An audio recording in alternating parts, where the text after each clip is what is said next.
everybody, it's Emily Dark Schooling, and today I'm going to share with you some books that are on my radar this summer.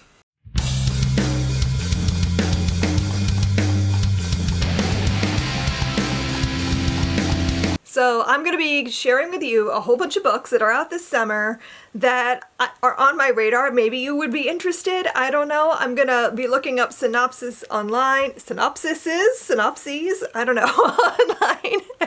And I'm going to tell you about these books. So a lot of these I have the ARC already, or I've pre-ordered it. I'll let you know. So these are going to be new releases out this summer. So we're talking June, July, August.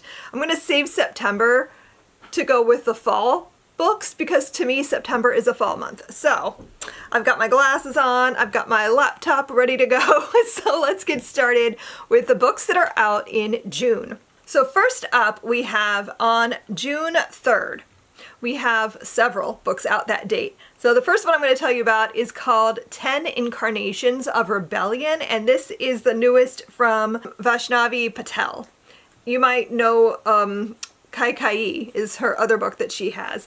But this is the newest one, and it really caught my eye because this is an alternate version of 1960s India that was never liberated from the British, and a young woman struggled to change the tides of history. So that caught my eye immediately because I love reading alternate history type stories. And so I'm curious about it, although this is not a time period or a topic. I mean, I have read about India's liberation and all of that. I've read about that stuff before, but I'm so curious what this book is going to do. And I do have the ARC for this, and I really need to pick it up because it's coming out very soon.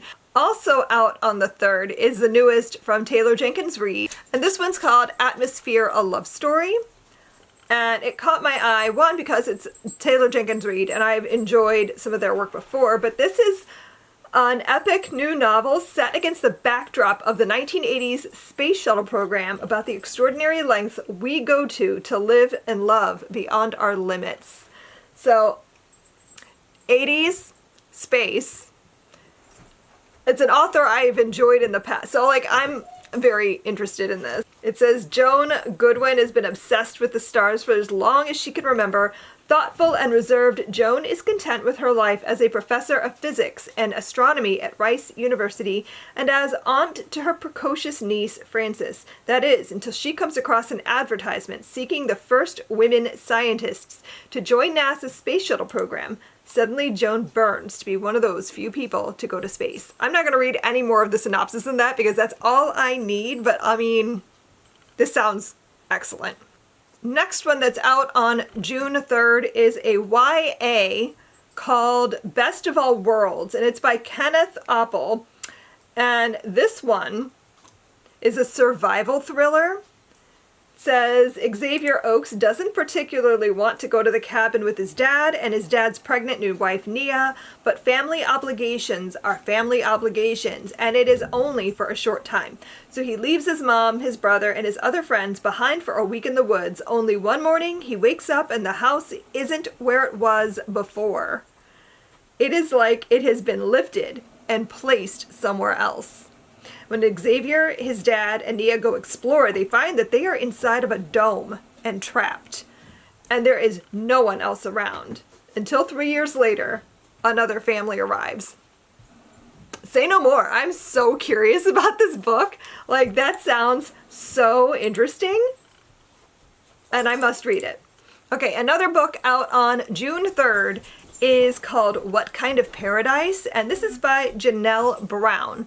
This will caught my eye because it is about a girl who is isolated by her family or by her father in the woods or something. So it says a teenage girl breaks free from her father's world of isolation to discover that her whole life is a lie in this propulsive new novel from the New York Times bestselling author of Pretty Things and Watch Me Disappear. I have never read this author before, but that summary made me very curious about it. I really like stories like this where you have a character who is being isolated by a parent or their family, like maybe a cult or something like that, and then they discover the world, kind of. Like, that sounds so interesting to me. I love stories like that. I managed to get the ARC for this. I'm so excited about it. I'm hoping to pick this up very soon. All I'm going to tell you is that she's growing up isolated in a cabin in Montana in the mid-90s, and that is the only world she knows. When she becomes a teenager, she starts to push against the boundaries and starts to, like, discover more.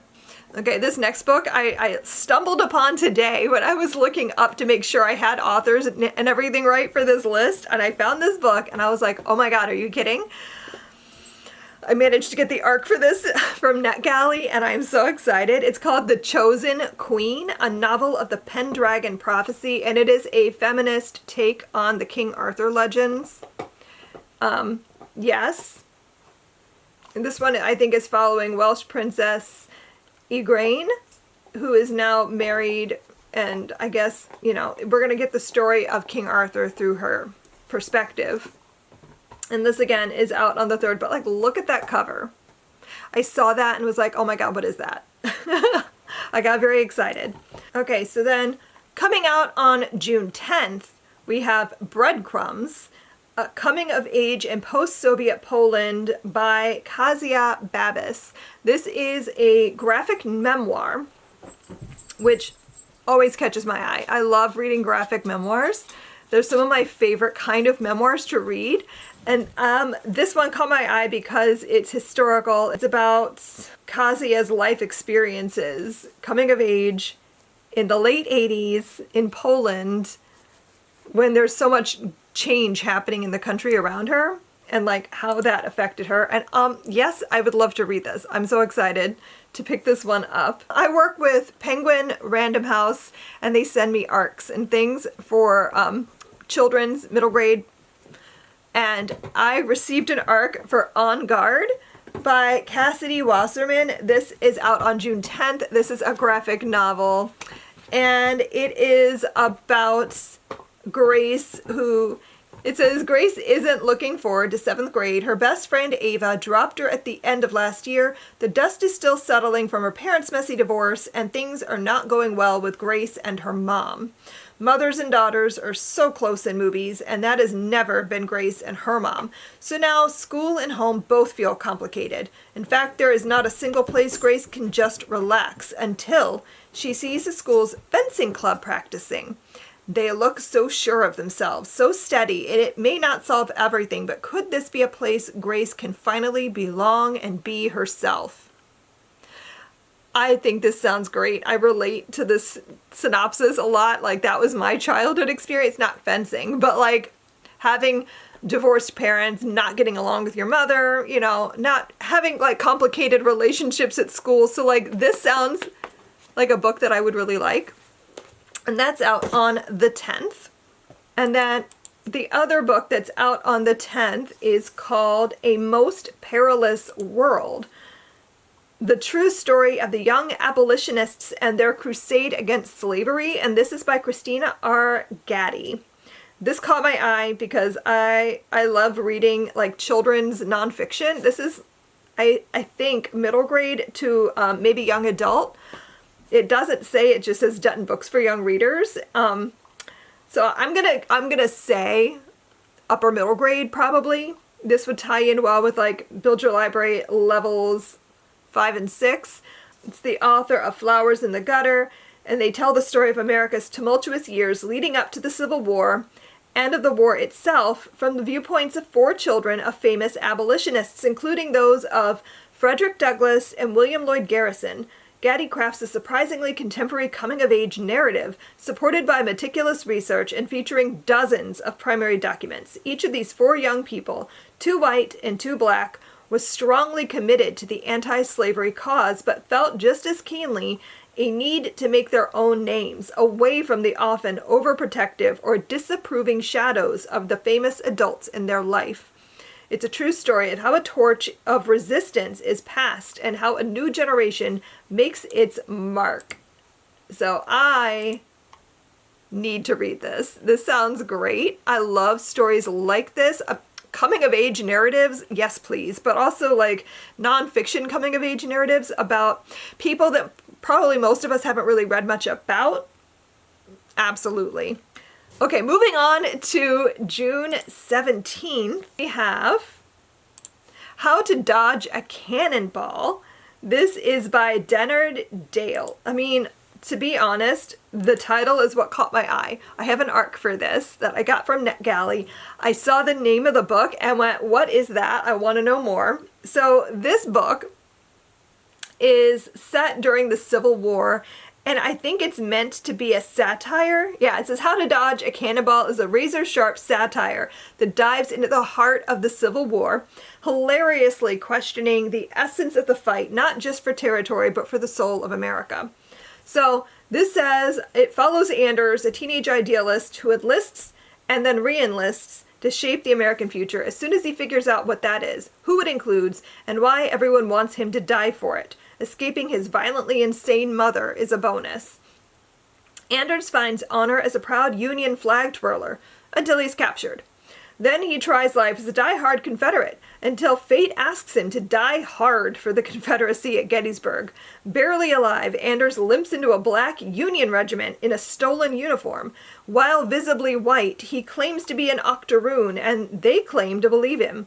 And only then does his life get truly strange. His new brothers are even stranger, including a science fiction playwright, a Haitian double agent, and a former slave feuding with God. Despite his best efforts, Anders starts seeing the war through their eyes, sparking ill-timed questions about who gets to be American or exploit the theater of war. Dennard Dale's satire spares no one as doomed charges, draft riots, gleeful arms dealers, and native suppression campaigns test everyone's definition of loyalty. So, I am so curious about this book. It feels like a book that could go so wrong, but might be like brilliant at the same, like I don't know where it's gonna fall, and I'm so curious about it. And then the other book that's out on June 17th is called If We Survive This. This is young adults horror, I think. It says it's Walking Dead meets Yellow Jackets. I'm curious. You got my attention.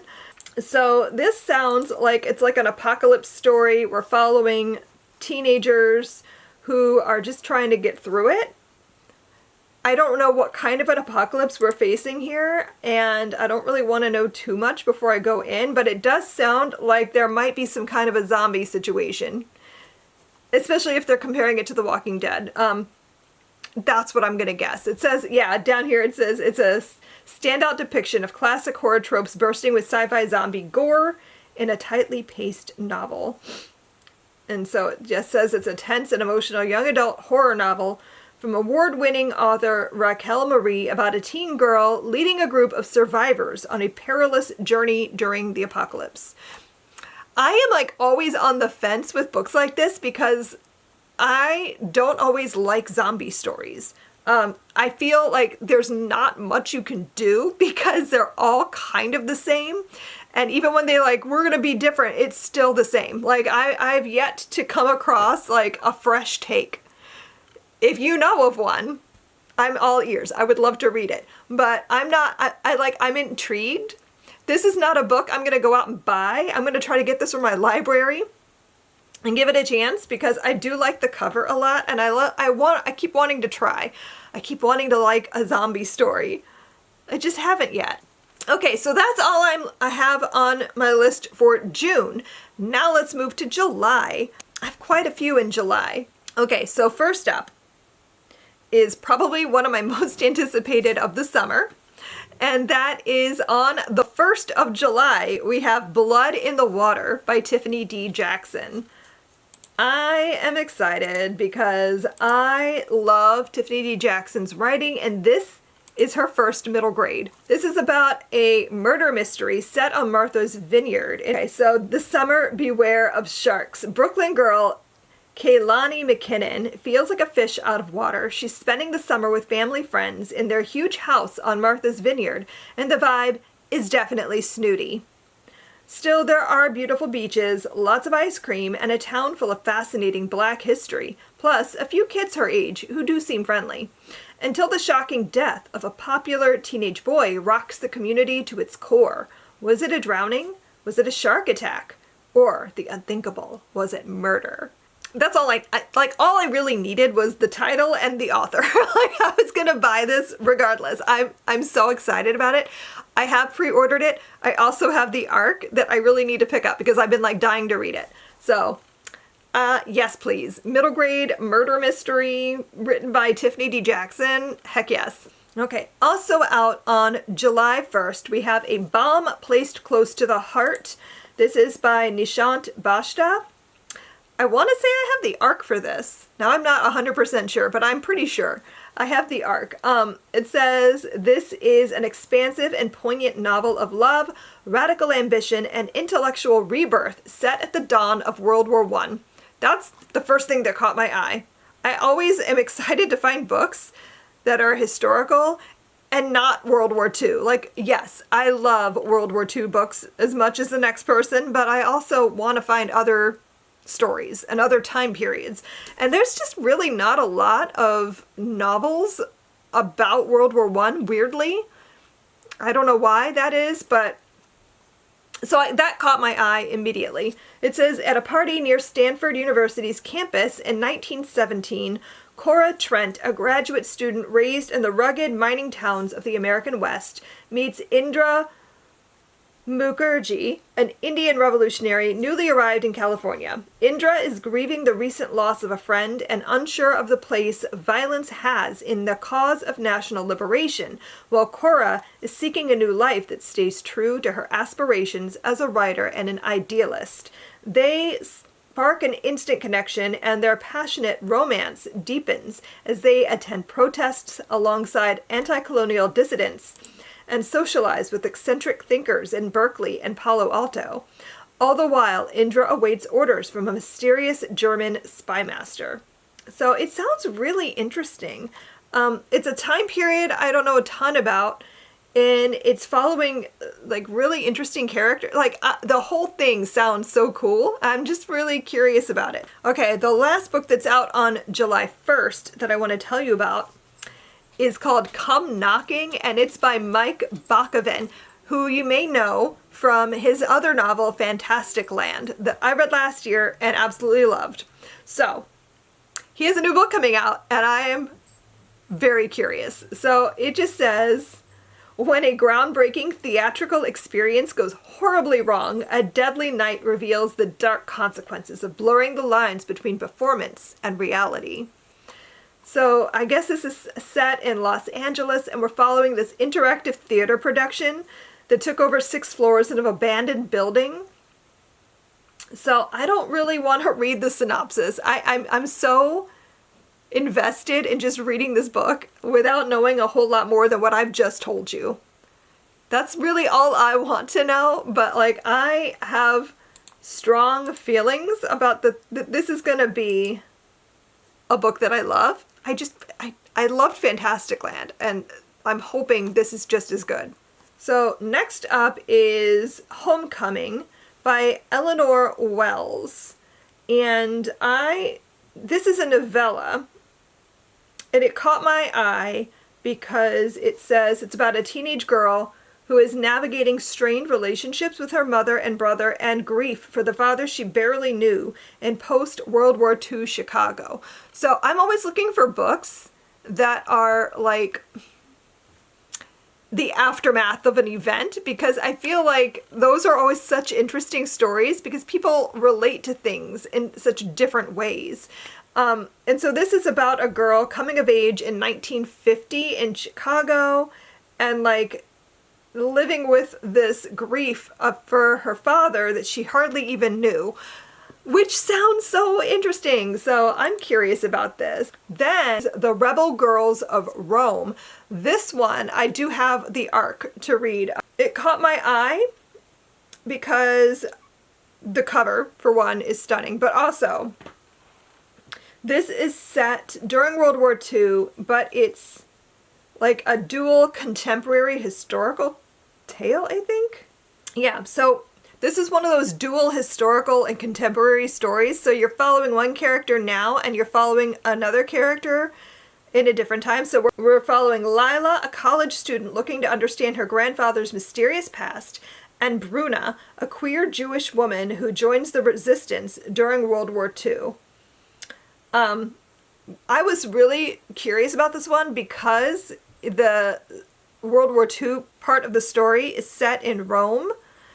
And I don't know that I've seen very many books, or at least in my experience, I haven't read very many books that are set in that part of Europe. So when I do read about World War II, I try to find different perspectives than I've already, like, I don't want to always read the same story over and over, you know? I try to find different places and perspectives to read about. So this caught my eye because we're following a Jewish girl living in Rome's Jewish quarter under Nazi occupation. Then, also out on July 8th, I'm sorry, did I say that Rebel Girls of Rome is out on July 8th? I'm not sure I did. But this is also out on the 8th. This is The Dog Who Made It Better by Catherine Nolte. I'm a sucker for a dog story. I saw the cover when Penguin Random House was like, hey, which one of these books are you interested in? And I saw a dog. I don't even know exactly what this is. It just says, a dazzling story of love, loss, and the way our pets offer us comfort, hope, and humor, even in our darkest moments. Relatable. Dr. Blob has a couple of things to clear up. First, he's not a doctor. Not even close. Second, he's not a blob. No way. He's a dog. A smart, handsome Bernese Mountain Dog to be exact, and he has the best family in the world, or he did, before the very bad thing happened. Now his family's in trouble, and Dr. Blob cannot figure out how to make them better. As if that isn't bad enough, there's a new pet in the house who is stealing his food. How can Dr. Blob get rid of this unwelcome visitor? How can he help his loved ones overcome their grief? And most important, how will he find the courage to accomplish his goals? Don't you just want to read that? That sounds so cute. So this is a middle grade coming out on July 8th, and I'm hoping to make this happen soon because that's so cute. I can't stand it. So now let's talk about books out on July 15th. We have the Banned Books of Berlin. I have the ARC for this. I'm very curious about it. I don't know. This has the potential to either be really great or just another World War II book, you know? So it says this is a story that is tying together the past and the present. So we're following two timelines. Berlin in 1933. The night skies are burning bright with the huge bonfires of banned books. The Nazi party is swelling in number and Berlin is no longer a safe place for young Freya. Then we're following Maddie in present day, who's come home to reset and she's struggling to turn off from work. And then she finds a pre-war German diary amongst her grandfather's things. And when she starts to dig into the diary, Maddie is shocked by what she finds. So I'm assuming she's going to find Freya's diary and learn about like what Freya was going through during the war. So I'm curious about it. I do like dual timelines. I do like people uncovering like a family history. That's a storyline that will almost always work for me, but I don't know yet. I have the ARC. I'm curious about it. I'm going to give it a go and see. Okay, a middle grade out on the 15th is Spark. This is by Chris Barron. And I kept seeing this advertised and I got really curious about what it was. And so I requested the ARC. I don't know if I'm going to get it yet though. But this says it's about a community who is recovering from a devastating wildfire. Two friends find their way back to each other and their homes. And it says it's perfect for fans of Alan Gratz. Yeah, I do enjoy his work quite a bit. So we're following two kids. Where they live has been hit hard by wildfires. They've been displaced. School's been interrupted. And it's about their, like, surviving and that kind of storyline. I do enjoy survival stories. I think, like, especially right now, there's definitely going to be a need for stories like this. I feel like a lot of kids will relate to the experiences of other kids who are like devastated by wildfires and that sort of thing. So I'm curious about reading this. I hope I get the ARC. If not, I will be getting this from my library. And then also on the 15th of July, we have The Bewitching. This is the newest from Sylvia Moreno Garcia. I don't know exactly what this is, besides it has to do with witches. And it says it's 3 women in 3 different eras encountered danger and witchcraft in this eerie multi-generational horror saga. Heck yes. I want this to be what I wanted Wayward to be. I don't know if I have an unpopular opinion or not, but I didn't love Wayward by, who wrote that? Amelia Hart, I think.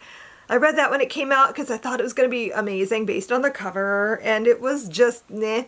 And I want this to be what that was supposed to be, you know what I mean? Like, I'm still looking for that, like, amazing multi-generational witch story. And then on the 22nd of July, we have Another by Paul Tremblay.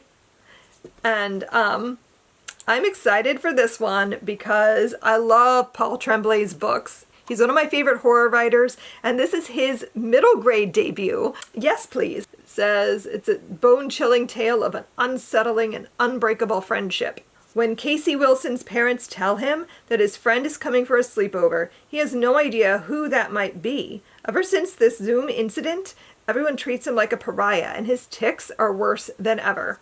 When Morrill appears, he is not like any friend Casey has ever met. His skin is like clay, and he doesn't speak. But Casey's parents are charmed by this strange kid, and it's nice to have someone to talk to besides his sister, Allie, who is away at college. As his normally loving parents grow distant from Casey, they gush and fawn over Morrill. Casey knows something is wrong, but with no end in sight to the sleepover. He is exhausted and in the dark. Out of the corner of his eye, Morrill doesn't look like a kid at all. That sounds so good. Oh my god. I want to read this right now. Okay, so now let's move to August and talk about which books are on my radar for August. First up, on August 5th, we have The Freedom Seeker. This is by Ruchira Gupta. So this is a middle grade immigration story. It says, in one girl's relentless search for home and safety, The Freedom Seeker takes readers on a daring journey of displacement and immigration. Illuminated by the kindness of strangers across continents and the strength of the human spirit, renowned activist and award-winning documentarian Ruchira Gupta has written a powerful tale of resilience, hope, and the enduring strength of familial love. So they're trying to leave northern India, I think. Yeah, okay, so she has a Sikh father and a Muslim mother. Their interfaith marriage is becoming a target of violent vigilantes. Faced with rising threats, they must make an impossible choice: stay and risk their lives or flee their homeland. So first they try to go to the U.S., but when their petition has to be reunited in America is denied, Simi and her mother are left with no choice but to attempt a perilous crossing through the Arizona desert with the help of a smuggler. So this sounds so interesting. I don't have an arc for this, but I'm going to definitely be trying to read it because I feel like this is one of those books that's most likely going to get nominated for the Sybils and be like one of those important reads that everyone should have. I might write a lit bite for it. We'll see. I don't know. I have high hopes. Also out on August 5th, I have Ride or Die. This is Delilah S. Dawson's middle grade debut, I think. I've not read anything by this author, but I've heard of their work. I've been meaning to read them. And so when I saw they had a middle grade coming out, I was curious about it, especially middle grade horror. Sounds great. This is an inclusive middle grade story about a transformative night of ghosts, bullies, and survival at an amusement park sleepover. Yes. Like, I love stories set in amusement parks, and the idea of like a creepy sleepover, like ghosts, like yes. I want to read that. Okay, Regina's going to be thrilled because she was hoping I would have purple books since I'm wearing purple. And here we go. House of Monstrous Women, purple. This is by Daphne Pharma, and it's out on the 12th of August. That cover, like, that's gorgeous, but also this is gothic horror set in 1986 Philippines. Yes. I'm in my gothic era. I need to read the gothic things. And a gothic story set in 1980s Philippines? Heck yeah. There's a witch. I don't even need to, do I need to tell you? Do you need to know? I mean, it just says a young woman is drawn into a dangerous game after being invited to the maze-like home of her childhood friend, a rumored witch, in this gothic horror set in 1986 Philippines. And in this game, there is only one rule: survive. I don't want to read the synopsis. I don't want to know too much more than that, because that has already piqued my interest so much. I'm so curious about this book. And that's out on the 19th. I keep forgetting to tell you the date. That comes out on August 19th. Also out on August 19th. Two of my most anticipated books are out on this date. So first we have Feral and Hysterical, Mother Horror's Ultimate Reading Guide to Dark and Disturbing Fiction by Women, by Sadie Hartman. You know how much I loved her 101 horror novels to read before you're murdered. Well, now she's done this again, same concept, but now we're talking about the ultimate reading guide to women in horror. I am so excited to read this. I feel like I get so many great recommendations from Sadie Hartman. Definitely a fan. Very excited. Oh, did you see this cover? Oh, I want to frame it hanging on my wall. Like, it's so pretty. Yes. I'm very excited to read that. And then we have The End of the World as We Know It. And this is New Tales of Stephen King's The Stand. I need to reread The Stand in anticipation of this book. I've been talking about it all year. Oh my God, I'm so excited to read this. This is a collection of short stories, all inspired by Stephen King's The Stand, which is one of my absolute favorite Stephen King novels, like one of my favorite novels of all time. So this is exciting. It's put together by Christopher Golden, Brian Keene, and it's got an introduction from Stephen King. I don't actually know all the different authors in here. Just look at the list and I'm like, whoa. What? Did I read that right? Does that say Wayne Brady? Wayne Brady? Like the Wayne Brady on TV? Like Wayne Brady? Is he right? I did not know this. What? Further research is needed. Okay, but we have like Poppy Z. Brights, Nat Cassidy, of course, V. Castro, S.A. Crosby, Tananarive Due, Steve Barnes, Gabino Iglesias, Alma Katsu, Caroline Kepnes, Sarah Langen, Tim Levin, Josh Mallerman, Ronald Malfi, so many authors. Oh my God. Cynthia Paleo, Haley Piper. Oh my gosh. Paul Tremblay, Catherine Valente, Katrina Ward, Chuck Wendig, Rath James White. When I tell you I'm excited about this, I'm about to cry. I'm so excited about this book. I cannot wait. I cannot wait. I'm going to have, like, maybe I'll do a reading vlog. Maybe I'll do a reading vlog where I read The Stand and then I'm excited. We're almost done, by the way, if I can get through this. Isabel Kanyas has a new book out, also on the 19th. I mean, the 19th is just a blessed day for new releases. I feel like all the best books are out on the 19th. Okay, so we have The Possession of Alba Diaz. I still need to read The Vampires of El Norte before I can start calling Isabel Kanyas a favorite writer, because I've only read The Hacienda, which I absolutely loved. I've got to read The Vampires of El Norte, but then also I really want to read The Possession of Alba Diaz. It says, when a demonic presence awakens deep in a Mexican silver mine, the young woman it seizes must turn to the one man she should not trust. Is this going to be another forbidden romance? Because I need that. Yes. I'm excited. So I don't want to read the synopsis. That's all I need to know. Okay, moving on to the 22nd of August, we have The Secrets of Blackthorn House.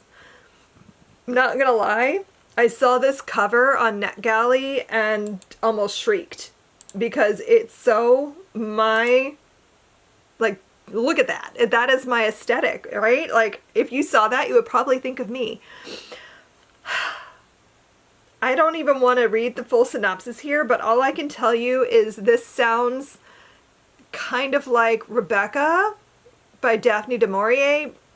We're following like a woman who's had a whirlwind romance with her husband, and then he gets when his father dies, he gets this manor and he becomes Lord Black. And they move to Blackthorn House, and she finds herself in the wild Yorkshire moors. Like, that's really all you need. Like, that is the most gothic, atmospheric setup. Yes, I really want to read this. And then, the last book I want to talk about is what I'm pretty sure everyone already knows about. I'm not sharing any great secret here, I don't think. Because this is another one of my most anticipated releases of the year. But R.F. Kuang has a new book coming out. And it's called Catabasis. And it says Dante's Inferno meets Susanna Clarke's Piranesi in this all-new dark academia fantasy. What the, like... I don't even, like, I can't express how excited I am to read this because I freaking love Babel. Like, that is one of my favorite books. And to get another dark academia from R.F., like, I wasn't expecting that because I thought, you know, they kind of did their dark academia story and they weren't going to go back to that again. I'm thrilled. I think this has a lot to do with, like, the underworld, too. So I don't know if we're going to get, like, a Eurydice and Orpheus kind of a situation here. I don't know.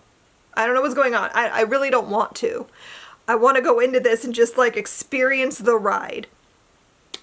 So that's out on August 26th. I just realized I skipped 2 books that were out on the 12th.